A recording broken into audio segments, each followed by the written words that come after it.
Hi, I'm Professor Scarpati. All right, now that you have prepared your operating budget, it's time to complete the budgeted financial statements for your new product and prepare a budgeted balance sheet and a budgeted statement of cash flows. So with that, I refer you to the section in the content section in Blackboard entitled Balance Sheet and Cash Flow Budgets, pages 1, 2, and 3. Page 1 has the instructions, page 2 has the format for the balance sheet, and page 3 has the format to be used for the statement of cash flows. So let's start by taking a look at those formats. And let's start here by the format that we're going to use for the balance sheet. Now, for the balance sheet, we're going to, of course, start it with our heading. And we're going to use these accounts in developing our balance sheet. Now, since this is going to be the first balance sheet that you will use for your new division, the starting point will be for the first year will be 0. The starting point for the prior year will be 0. And so then you'll be filling in the account values for the new year. Now, here's how we're going to go about developing those account values for the new year. Again, each of the cash and accounts, all these values will be 0 for the first year. Now, let me start with accounts receivable and inventory. In order to develop the values that you will use for accounts receivable, inventory, and for accounts payable, utilize the days outstanding calculation that you made for your company in the financial analysis assignment that you did back in the beginning of the semester.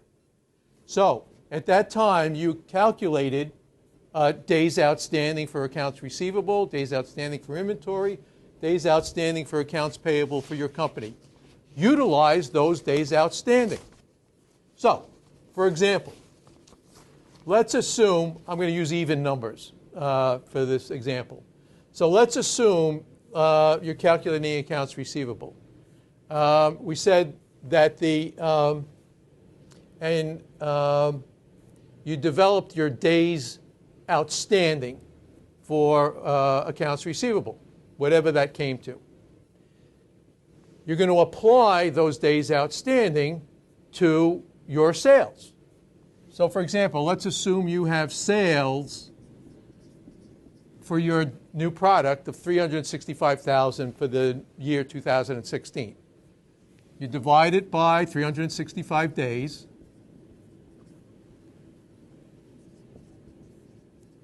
And so you would get $1,000 per day. Sales of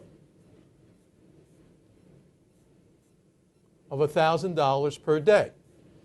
If your accounts receivable days outstanding came out to 20 days, well, you're going to have 20 days of sales. So you multiply it times 20 days.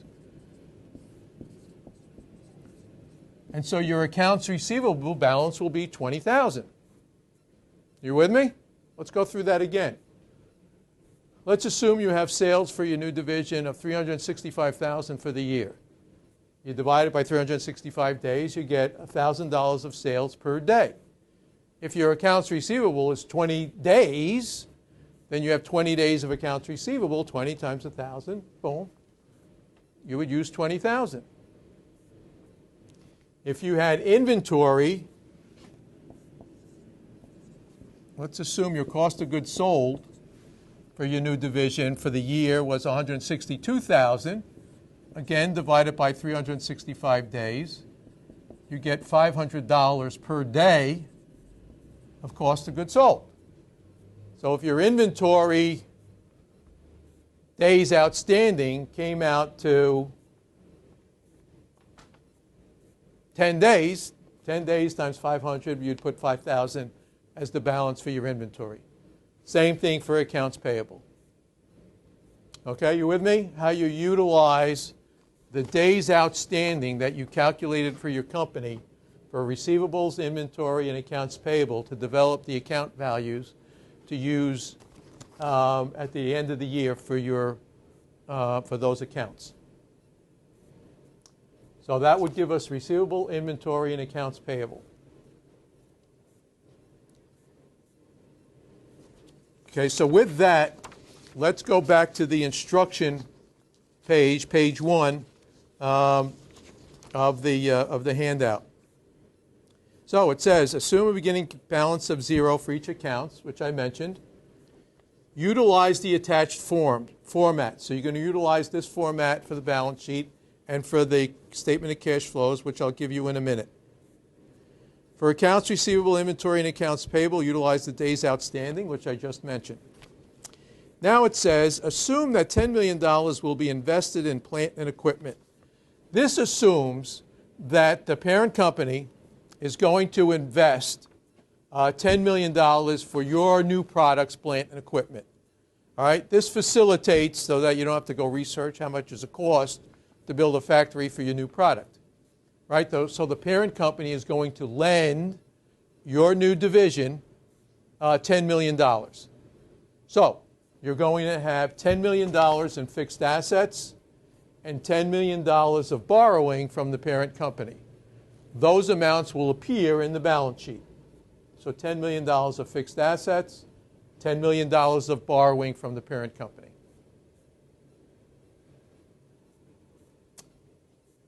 For our fixed assets, we have to depreciate them. The instructions say assume a straight line depreciation over 10 years. So in this example, the $10 million over 10 years will give us depreciation of expense of $1 million per year. Depreciation expense. So your accumulated depreciation for the year will be $1 million. So we're going to have our fixed assets minus accumulated depreciation to give us fixed assets net. So you're going to have 10 million. You'll have $1 million of accumulated depreciation, so your fixed assets net will be $9 million in your balance sheet. All right, this number is going to be $9 million.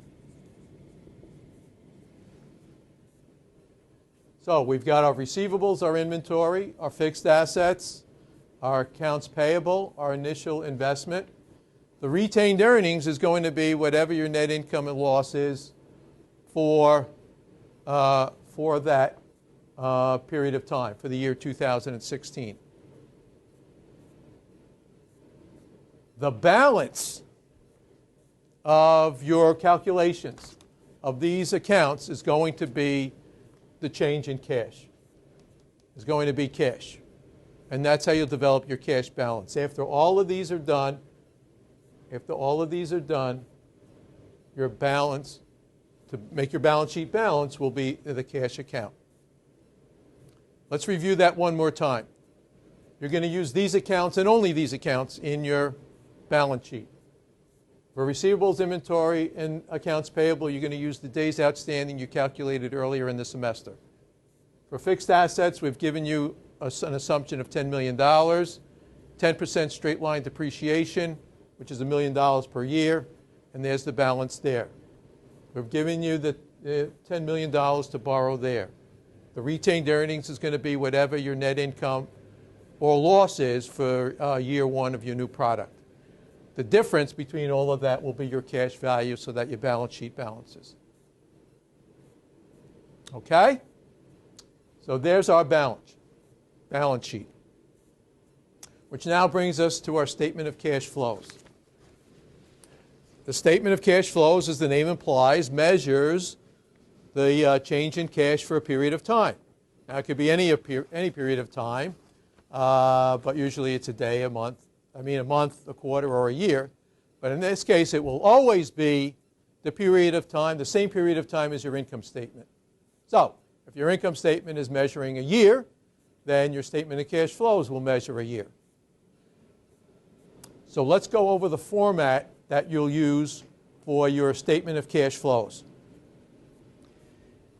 You're going to start with cash balance beginning of the year. In this case, for year one, your cash balance at the beginning of the year is going to be 0. Right? Cash balance at the beginning of the year is going to be 0. You're then going to take your statement of cash flows. Now, the statement of cash flows has 3 sections: operations, investing, and financing. So let's start with operations. In operations, we start with net income. So you take the net income for the first year from your income statement. We add depreciation expense. Now, why do we add depreciation expense? We're measuring cash flow. Well, depreciation is a non-cash expense. Depreciation is a non-cash expense. So we want to add back in because we only want to capture cash net income. So we add our depreciation expense. In this case, it's going to be that $1 million of depreciation expense from the $10 million borrowing for the fixed assets. So we're going to add back that $1 million. Okay, so in the statement of cash flows, there were 3 sections: operations, investing, and financing. Now, in the operations section, we start with net income. You take the net income from the income statement that you have developed for the first year of your new product. We then add back depreciation expense. The reason why we add back depreciation expense is because it's a non-cash expense. And we're looking to develop only cash net income.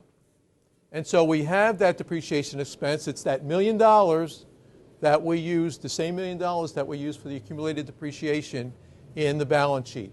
So we're going to add back that $1 million. Now, from here on in, the statement of cash flows is capturing changes in balance sheet accounts. That's what the statement of cash flows is doing. Actually, in the whole thing, it's taking into account changes in balance sheet accounts. So this grouping right here is we're going to take the changes in accounts receivable, in inventory, and in accounts payable. We're taking the changes in the current assets and the current liabilities. Now, here's the rule to refresh your memory about account changes in the statement of cash flows. All right, so write this down to refresh your memory. An increase in assets is a use of cash. A decrease in assets is a source of cash. When we're measuring the changes in statement of cash flows, we're measuring the uses of cash and the sources of cash.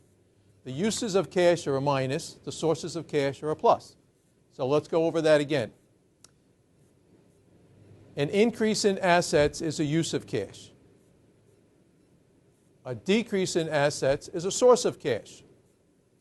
An increase in liability and equity accounts is a source of cash. A decrease in liability and equity accounts is a use of cash. Now, presumably you learned that previously in an accounting course, but I'm refreshing your memory. So with that, let's look at this. So we're going to take the change in accounts receivable. It's actually going to go from 0 to whatever it is. The change in inventory, it's going to go from 0 to whatever it is. And the change in accounts payable from 0 to whatever it is. And we're going to put those values here. We're going to put those sources and uses of cash here. We then add them up, and we get our net cash from operations. So from here on out, we're measuring changes in the balance sheet accounts. So for investing, cash used to acquire fixed assets.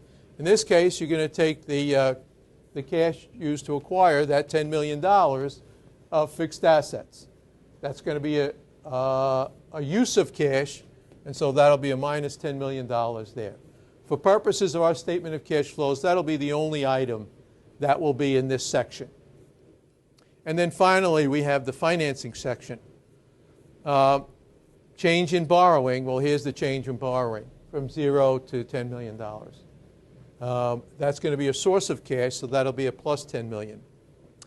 It now says less dividends paid. That's the last item. Now, In the instructions, I put in here, do not assume a dividend to the parent company. Now, it may well be that your instructor might change that assumption in terms of the payment of a dividend to the parent company. For the moment, in preparing this, I'm going to assume that we don't have a dividend, but that could very well change. So, with our statement of cash flows, we're taking the net cash from operations, we're taking the net cash from investing, we're taking the net cash from financing. We add those up and we get the net change in cash for the year. We take that change in cash in the year, add it to the beginning balance to arrive at the ending cash balance. That ending cash balance should be the same as the ending cash balance, boom, that's in that balance sheet, right? It has to be the same. All right, the ending cash balance from your statement of cash flows should be the ending cash balance that appears on your balance sheet. Boom. And it should balance. So, to summarize what we're doing for the statement of cash flows. The statement of cash flows, we're measuring the change in cash for the year. In this case, it's for the first year of your new division. We're starting with a cash balance of 0. We take the net income from your income statement. We're going to add that $1 million of depreciation expense because it's a non-cash expense. We're then going to take the change in receivables, inventory, and accounts payable that comes right from the balance sheet, the change from 2015 to 2016. The change in those three accounts we're going to put right there. We add them up to get our net cash from operations. We then take the $10 million cash to use to acquire the fixed assets from the balance sheet. Boom, it goes right there. We take the change in borrowing. Boom, that $10 million that the parent company lent your new division, and it goes right there. You deal with any dividends that might be given to you by your instructor. We add them up, take the net change in cash, add it to the beginning balance, and it should equal the ending cash balance on your balance sheet. All right, so there we have your new budgeted balance sheet and your new budgeted statement of cash flows.